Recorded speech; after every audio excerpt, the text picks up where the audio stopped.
diminta oleh Allah Subhanahu wa Ta'ala, oleh Rasulullah SAW untuk sadar diri. Jangan-jangan selama ini ada banyak maksiat yang pernah dikerjakan, masih ada peluang untuk bertaubat. Walaupun itu sebagai dosa besar, sepanjang ajal belum tiba, cepat taubati, dekati Allah Subhanahu wa Ta'ala. Jadi nyambung semua dari bacaan sholat subuh tadi. Saya tidak pernah janjian dengan Ustaz Amiruddin untuk imami tadi, tidak tahu saya. Tahu-tahu yang dibaca surat itu, ayatnya itu nyambung dengan apa yang kita bahas. Jangan bebal dengan taubat, jangan abai sampai hati mati. Ya, kalau sudah hatinya mati susah nanti. Alam ya'ni lil ladzina amanu an takhsha'a qulubuhum li dzikrillah wa ma nazala minal wa la yakunu kal ladzina utul kitaba min fatala 'alaihimul amadu faqasat qulubuhum. Kalau sudah dapat hidayah, kata Allah di surat Al-Hadid, hadid itu besi. Besi sekuat-kuatnya masih bisa lunak. Hati antum itu bukan dari besi, masa nggak bisa lunak? Hah? Batu itu sekeras-kerasnya masih bisa tasbih, masih bisa pecah kalau mendengar asma Allah. Makanya keluar air, ada air terjun macam-macam dari batu itu mendengar asma Allah itu pecah, itu keluar. Ini bab iman ya, bab iman. Kalau mau ditelusuri pakai akal silahkan ya, silahkan. Kok bisa? Karena keluar air. Siapa yang perjalankan air di situ, Joni? Kok bisa masuk ke situ? Kok bisa keluar? Nah, dibacanya pakai iman, maka turunlah ayat-ayat untuk menyentuh iman. Al-Baqarah 74. Tsumma qasat qulubukum min ba'di dzalika fahiya kal hijarati aw ashaddu qaswa wa inna minal hijarati lama yashaqqu fayakhruju minhul wa inna minha lama yatafajjaru minhul anhar. Batu aja yang keras itu kalau mendengar asma Allah bisa pecah, bahkan bisa mengeluarkan air dan bermanfaat.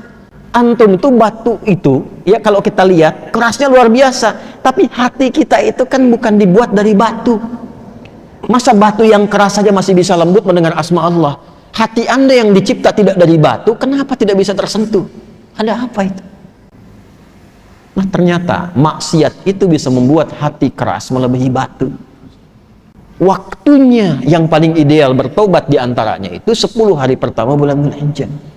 Karena pada saat itu rahmat Allah diturunkan, ampun ditebarkan. Ya, kalau ada orang masih belum mampu untuk menyebut asma Allah dan beristighfar di waktu itu, kita doakan. Makanya doakan secara terbuka. Allahumma ighfir ummata Muhammad sallallahu alaihi wasallam. Allahumma arham ummata Muhammad sallallahu alaihi wasallam. Allahumma aslih ummata Muhammad sallallahu alaihi wasallam. Allahumma farrij ummata Muhammad sallallahu alaihi wasallam. 4 ini baca. Biasakan baca. Insyaallah kalau kita biasakan, itu berpeluang besar mendapatkan syafaat di sisi Allah Subhanahu wa Ta'ala. Syafaat. Dari mana taunya? Bukan lu taati itu. Itu ada ilmunya. Ada riwayat yang tersambung sampai di bab Yaumul Hisab. Jadi ada 2 sahabat, 2 orang. Yang satu menzalimi kawannya. Ya, zalimi gitu sampai dihisab di hari kiamat. Yang satu pengen nuntut pada Allah. Yang namanya sahabat itu kan pasti walaupun ada masa-masanya bertengkar, tapi ada kan periode yang baik-baiknya yang dikenang. Makanya Sayyidina Ali bin Abi Thalib radhiyallahu ta'ala anhu pernah mengajarkan, kalau saling menyukai, ini menyukai dalam arti berteman baik ya. Kalau saling menyukai, berteman baik, yang sewajarnya saja, jangan berlebihan. Nah, sewajarnya ini standar agama. Ya, standar agama itu tinggi sekali. Saling berbagi, saling memperhatikan dalam kebaikan, ya. Nah, sewajarnya itu yang dimaksudkan. Jangan berlebihan. Khawatirnya nanti saat ada kebencian, kembalinya lama. Tapi kalaupun tak suka, jangan berlebihan. Siapa tahu satu masa ada momen pertemuan yang saling mengikat, nanti kenalannya lama. Nah, ini 2 orang ini pernah jadi sahabat, kemudian bermusuhan sampai menuntut di hadapan Allah di hari kiamat. Begitu dituntut itu, apa kata Allah? Ditampakkanlah keindahan surga untuknya. Begitu ditampakkan, bertanya, ya Rabb, untuk siapa surga ini? Maka dijawab, au kama qala, maukah aku tawarkan?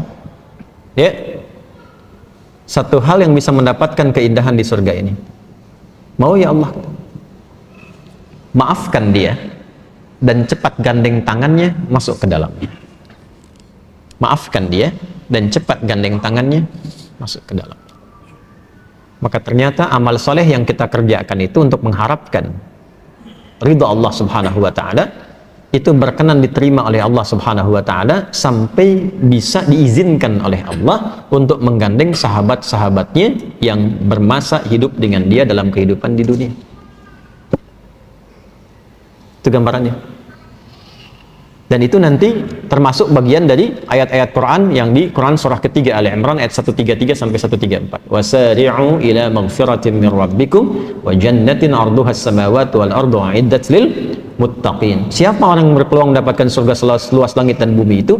Alladzina yunfiquna fis sarai wal kadhimina ghaidha wal 'afina 'anil nas wallahu yuhibbul muhsinin. Karena itu kita mesti melatih hati ya, supaya kebaikan itu meluas, jangan pada diri pribadi saja. Kalau mau soleh, bagus, tapi jangan kurangi kesolehan dengan banyak mencela orang, supaya banyak salah keluar juga nanti. Lebih baik kita doakan. Dan kita tidak dituntut untuk hasil dari mereka, yang penting kita ikhtiar. Nah, 4 ini tadi. Allahumma ighfir ummata Muhammad, Allahumma ighfir ummata Sayyidina Muhammad SAW, Allahumma arham ummata Sayyidina Muhammad SAW, Allahumma aslih ummata Sayyidina Muhammad SAW, Allahumma farrij umat Sayyidina Muhammad SAW. 4 ini biasakan. Ya Allah, mohon ampuni dosa-dosa umatnya Nabi Muhammad SAW. Ya Allah, mohon sayangi umatnya Nabi Muhammad SAW. Ya Allah, mohon perbaiki keburukan-keburukan atau kekurangan umatnya Nabi Muhammad SAW. Yang keempat, ya Allah, mohon bahagiakan umatnya Nabi Muhammad SAW.